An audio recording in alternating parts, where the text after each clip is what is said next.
Hey everyone, Eric Watson here, freelance writer, player of games, writer of words, recorder of videos, and tabletop role-playing aficionado. Welcome to another DM's Guild review, my written and video review series where I take a look at the adventures and supplemental material at the Dungeon Masters Guild website. With this video, I'll be reviewing the DM's Guild supplement Secrets of Valeguard Spire by Blaise Wigglesworth, designed for Dungeons & Dragons 5th edition. A review copy has been provided for the purposes of this review. If you enjoy my videos, consider using my affiliate links for your DM's Guild shopping and supporting me via patreon.com/roguewatson. Shout out to Platinum patrons Andrew, Brian, Richard, and Joe. And Gold patrons RPG Papercrafts, Charming Grenade, Pretty Boy and Yuma, Marcos David Vicente Gilberto, Sean aka Cert2B, Adam, Dead Lizard Lounge, and Alkshi. Thank you all very much for your support. Now, if you have been watching or reading my DM's Guild reviews since last summer, I believe, I reviewed an excellent level 1 adventure called Sorrow's Ruin, which is the first part of an overarching campaign called The Chronicles of Sorrow by this author. And Secrets of Valeguard Spire is a, that says on the tin, Dungeon Master resource for this Chronicles of Sorrow. Now, I have a bit of a problem with this. I like the content inside of it. What it does is it adds a new... they call it a campaign archetype, this Order of the Valeguard, which is a neat idea. Campaign archetype is kind of a weird term for it, but essentially, to use video game terms, a lot of times a player character in an RPG will have they have all their class skill trees, and then they'll have like another skill tree that like maybe all of them have, and it has to do with whatever like organization that character is part of. I know BioWare games tend to do this quite a bit. So for example, in Mass Effect, you would have like your Spectre skill tree, which has all the abilities that are basically there no matter which character you play. And that's kind of what this does, is it adds a mechanically faction bonus for choosing that particular faction. So for example, in Dungeons & Dragons, they've got the Order of the Gauntlet, the Lord's Alliance, the Harpers. All of those have like one pseudo ability you can use, and otherwise it's basically just a role-playing tool. What this does is it basically converts that kind of a faction into basically another skill tree that you would gain new abilities as you level up, which is really cool. I like that concept a lot. That's very video gamey in a very cool way, and it also uses this thing that you get at the end of that Sorrow's Ruin adventure, which is this entire keep or tower called Valeguard Spire, and these Chronicle or the Order of the Valeguards uses this as the base of operations, and then the idea is your players, de facto join this long since gone organization and gain access to this really cool base of operations, and then gain new abilities as they level up, which is pretty cool. My problem is the damn thing's only 4 pages long, making it, I believe, the shortest ever thing I've ever reviewed. You can see some of these pages are maps. So if we don't include these maps of the actual tower, it is literally about 4 pages. Again, you've got the cover and you got the credit page. There's 4 pages of content. That's really weird to release this as a separate DM's Guild product. It is a pay-what-you-want product, which I get that. So... And I tend not to review things I don't even mention the price or anything, because I don't want to have that influence my critique at all. But in this case, I really had to check and be like, wait, are they actually charging money for this? Because this is a really, really short supplement. And the idea is it's used... You can use this concept of a campaign archetype for any adventure, technically. And it kind of spells out what is a campaign archetype and what kind of makes it up and how it works. But really, it just specifically gives you one for this campaign, of which I should mention that first adventure doesn't actually... The players don't gain access to this until they complete that adventure, which is a level 1 adventure. It's really fun. Go look at that review. I highly recommend Sorrow's Ruin. And then they gain this keep at the end of the adventure, which one of my cons, I think was a con for that adventure, at least something I mentioned, was that, holy shit, you're giving this giant cool base of operations, these like little, I guess at that point you get to level 2.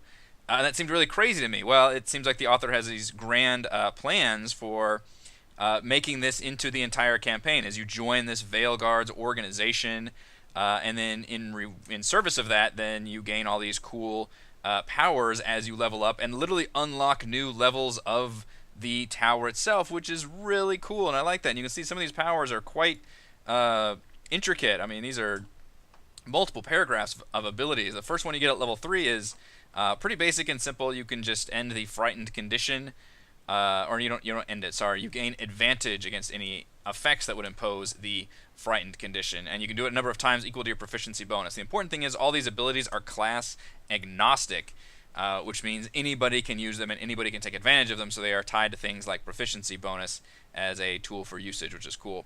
And then later on, I believe starting at 9th level is when things get really crazy. You unlock another level of the tower, and you can attune to a table, and you can, I believe, teleport yourself to the table, teleport objects to the table, as well as teleport objects from the table to your hands. So literally you gain like a shared stash like you would in a sorry, my cat is, I have to get the cat out of the way, is clawing her way. There we go. Alright. Literally while I was doing the review, just clawing and knocking my monitor around.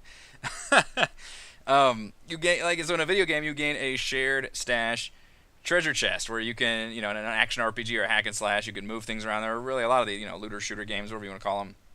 And that's what it does here, which is really cool. I like that concept a lot, especially as somebody who likes to run their games more video gamey. We don't worry about things like encumbrance and rations and food. All that stuff just seems really fiddly to me, especially coming from a video game background. I just want to have fun and kill shit, but also have really cool story moments and do all that. Focus on the fun stuff. So I think this adds to that, which is really cool. But that's all this supplement does. It just gives you that one thing, and it even says like you'll need this to run the Chronicles of Sorrow, but you don't have the Chronicles of Sorrow yet, really. Like, you've got that level 1 adventure, but it doesn't even, you don't need this to run that adventure because you get this keep at the very end of that adventure. So I don't know, the timing is weird. I feel like this could have easily been included in the actual next Chronicles of Sorrow adventure, which I am very much looking forward to. If you're going to release this as a standalone product, I would have liked to see more tools to use it outside of that campaign. So you can have this as your example, but include tools of like, how would you best create your own faction organization. This one's got a neat, the whole page is a neat little background about how this is a very, pseudo quasi military religious organization that kind of works outside of any law or other. They follow Ilmater, I think. Give DMs the tools to create their own factions, and then how to balance these levels. And again, you get a little bit of that just like right here on this one little section. I would have liked to see this be like another, make this 2 or 3 pages long. Give us some examples of how to do the ones with D&D. So for example, how would you expand Harpers into giving a new ability at 3rd level and 5th level and 9th level? I would love that. I wish Wizards of the Coast had done that, because I think it would have made those factions a hell of a lot more interesting if and made players actually care about them if they actually got abilities that they could gain. And even if it's just something, as pretty simple as like at 3rd level you have advantage against the frightened, condition. Like that's it's a useful ability, but it can be pretty simple and limited. It doesn't have to be as crazy as being able to like frickin' teleport objects back and forth between your base. That can be kind of nuts. But, things that you could use for the Order of the Gauntlet and stuff, that's not just that weird kind of, not to say that all the powers are bad and stupid, but you only gain that one power, and some of them are very, very specific, and they rarely come up. In my experience, in my games, people might choose a faction at the beginning or might not, and then we all just forget about it and just kind of move on with the actual story that we're telling. It just doesn't play into the game much. So I think if people actually had powers that they were gaining based on their chosen faction, they would care about their faction a lot more. So I would love to see this. I like this concept a lot.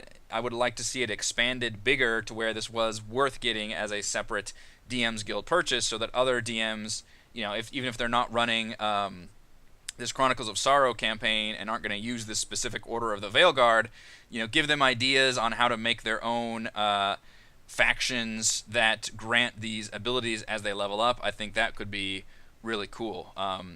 As it is, this does seem useful for people obviously running the Chronicles of Sorrow campaign, which, again, I'm still looking forward to. I don't see why this can't just be included in that next release. It probably should be. Maps are nice. I don't want to complain about them because I'm a big map fan, and these are nice gridded maps, full color, all that jazz. You don't really need maps for this tower, though. You don't, because there's not any fighting here. It's your base, and you don't. I mean, are you moving tokens around to go to bed and whatnot? I don't think.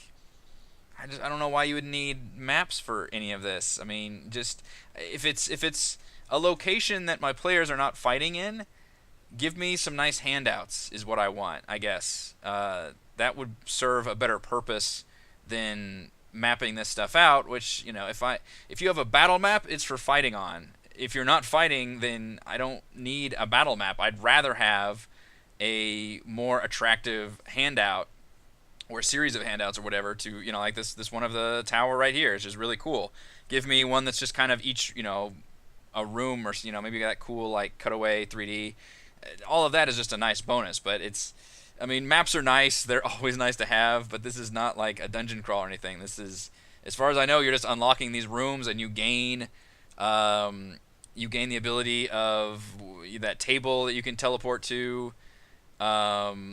There's buffs you can grant. There's maps you can gain. All these different rooms appear like in interdimensional areas. Like, that's all cool, but none of this is fighting, so I don't really think you need battle maps for any of that. And that's like, I mean, in the grand scheme of things, that's half of this entire content are these maps, so that's somewhat limited use. This is going to be a really short review because it's a really short product to go over. Let's do my pros and cons for the Secrets of Valeguard Spire. Pros: the campaign archetype is a neat idea, and Valeguard powers are powerful and flavorful. The content that is there I do like. And pro: full color maps of each level of Valeguard Spire. I did actually put it as a pro because I do love maps, and I want to reward people that include battle maps. Even if those maps are kind of superfluous, I don't think you need battle maps here. Cons: there's just not enough content here to justify a separate release. There's just not. Like, it's the campaign archetype thing is cool.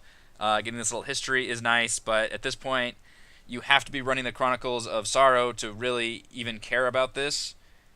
And there's not a Chronicles of Sorrow campaign really yet. Like, that first one, Sorrow's Ruin, is part of the adventure, but it doesn't use. You don't need any of those keep rules for that. So it's a weird timing thing for this, I guess. Verdict: the Valeguard campaign archetype is a neat idea. I just repeated myself like 3 times with that. But Secrets of Valeguard Spire fails to include much of anything other than excitement for the next Chronicles of Sorrow adventure, which I am looking forward to. Thank you to everyone for watching this video review. You can see my written review at roguewatson.com. You can support my work at patreon.com/roguewatson. And you can follow our own D&D adventures here on my YouTube channel. Thank you.